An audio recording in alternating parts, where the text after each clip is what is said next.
Racikan Berita 1. Bismillahirrahmanirrahim. Assalamualaikum warahmatullahi wabarakatuh.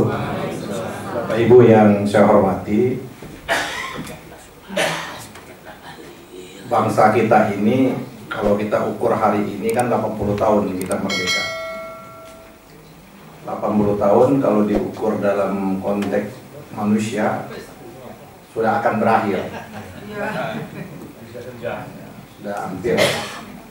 Tapi kalau diukur dalam usia bangsa masih sangat muda bangsa kita dibandingkan dengan bangsa-bangsa yang lain seperti itu. Pertanyaan yang paling mendasar itu, apakah 80 tahun kita merdeka sebagaimana tadi Ustaz Yasir kemukakan, banyak tokoh atau kerajaan dan kesultanan yang ikhlas bergabung dengan republik ini, melepaskan mahkotanya. Indonesia ini kan bukan negeri yang kosong, bukan negeri yang tanpa penduduk, bukan negeri yang tanpa tata kelola pemerintahan.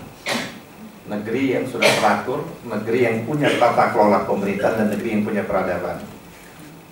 Tapi kita bersepakat pada waktu itu, bapak-bapak kita itu ingin memerdekakan karena ada harapan bersama. Tadi yang sudah dikemukakan, pertanyaannya, apakah harapan bersama yang diinginkan oleh the founding parent kita itu sudah mendekati? Kalau kami kemarin dari Jakarta, dari Gambir, saya hampir 40 tahun atau 30 tahun tidak naik kereta, Pak Ustaz. Kemarin naik kereta ada kemajuan dalam konteks fisik. Nah, yang dipuji-puji juga oleh Mas Adi. Ada Mas Adi, waduh ini luar biasa. Kata Mas Adi itu kemarin itu yang bisa hanya dipercaya sekarang ini Republik Indonesia hanya kereta api. Yang lainnya nggak bisa dipercaya karena di tepat waktu tepat datang, dan kereta api tidak berbohong. Nah, janji-janji itu yang dituangkan di dalam kesepakatan kita itulah yang dimasukkan di dalam pembukaan undang-undang dasar kita. Pertanyaan yang paling mendasar itu, apakah kita semakin mendekati atau kita semakin jauh? Kalau kita dari Jakarta ke Jogja kan melalui stasiun-stasiun atau Kebumen dan lain sebagainya, dan akhirnya sampai ke Jogja. Kelihatannya kita berjalan mundur dari yang apa yang diinginkan. Semakin kita menjadi kusut jalan mundur ini 10 tahun kepemerintahannya Jokowi ini, yang tidak punya nilai motif dan moral sebagaimana dikemukakan tadi. Nah, pertanyaan kita itu, apakah ini harus dibiarkan atau diselesaikan secara gradual? Jadi Pak Ustaz Yasir menyatakan bahwa nanti ada anti, termasuk partai politik sebagai biang kerok lah kalau seperti itu. Saya juga menyatakan pokok persoalan bangsa kita ini 60%, 70% ada di partai politik. Inilah sumber masalah bangsa kita ini. Jadi kalau memang memperbaiki, satu perbaiki dulu partai politiknya. Kedua adalah bangsa ini kupur nikmat.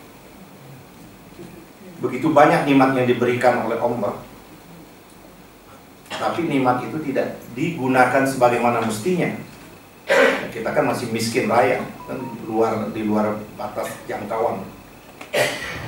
Kenapa ini terjadi? Ya, tadi pengelola kita ini adalah pengelola orang yang tidak layak untuk diberikan amanah untuk mengelola bangsa ini. Nah, yang ketiga, ada peran reduksi. Ini saya agak cukup serius juga, hampir seolah-olah merdeka ini kemarin juga diungkapkan juga oleh Pak Harto, Pak Prabowo. Dia mengutip itu hanya peran Soekarno, Hatta, dan Syahrir.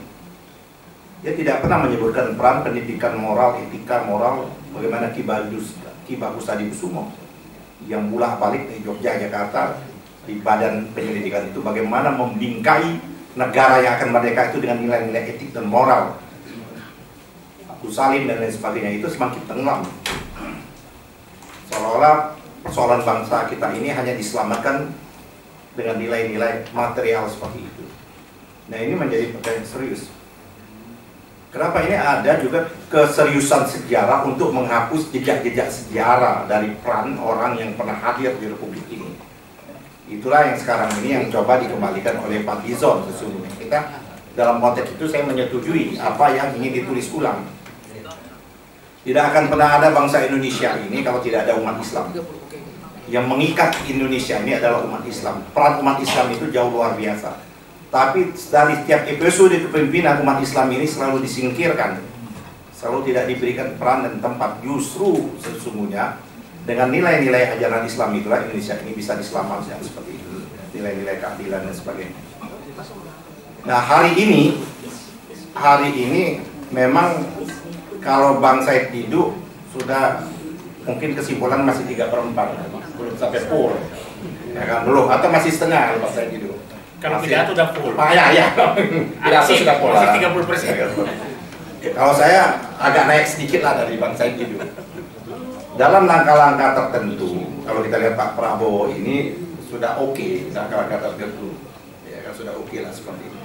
Ya sudah ambil lah, ya kan, sudah ambil berapa juta lahan dan lain sebagainya. Cuman memang menjadi pokok persoalannya itu adalah setelah diambil, terus apa yang akan dilaksanakan? Nah, dulu saya masih kecil, mungkin nggak tahu di Jogja ini juga ada permainan. Nggak tahu di tempatnya, kampungnya Bang Said itu ada permainan. Kalau menjelang puasa, kami itu mencari bambu besar untuk dibuat yang namanya meriam, ya kan? Itu kita sebut meriam bambu. Itu bunyinya menggelegar besar, tapi nyamuk pun nggak mati seperti itu. Bahkan kita sendiri, alis kita bisa hilang seperti itu.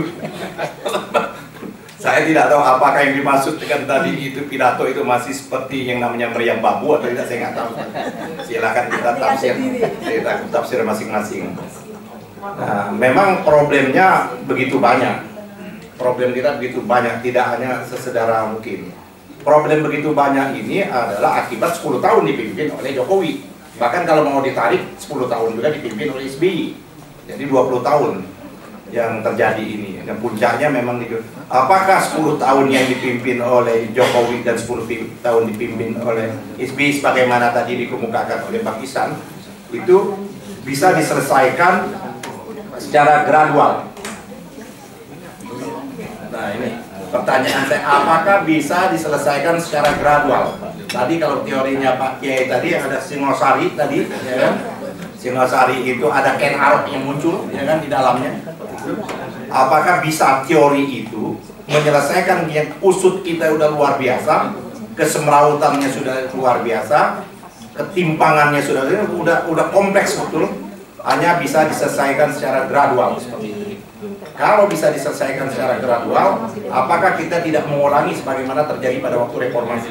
Reformasi sekarang kan gradual juga. Kalau menurut saya agak sulit kita menyelesaikan problem bangsa kita ini menyelesaikan secara gradual. Maka kita butuh yang tidak gradual. Dalam rangka kita tidak gradual itu, satu diantaranya kita berkumpul di ruang ini.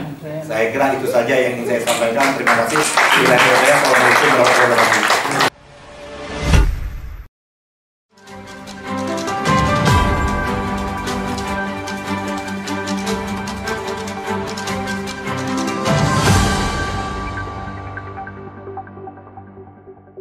Racikan Berita 1.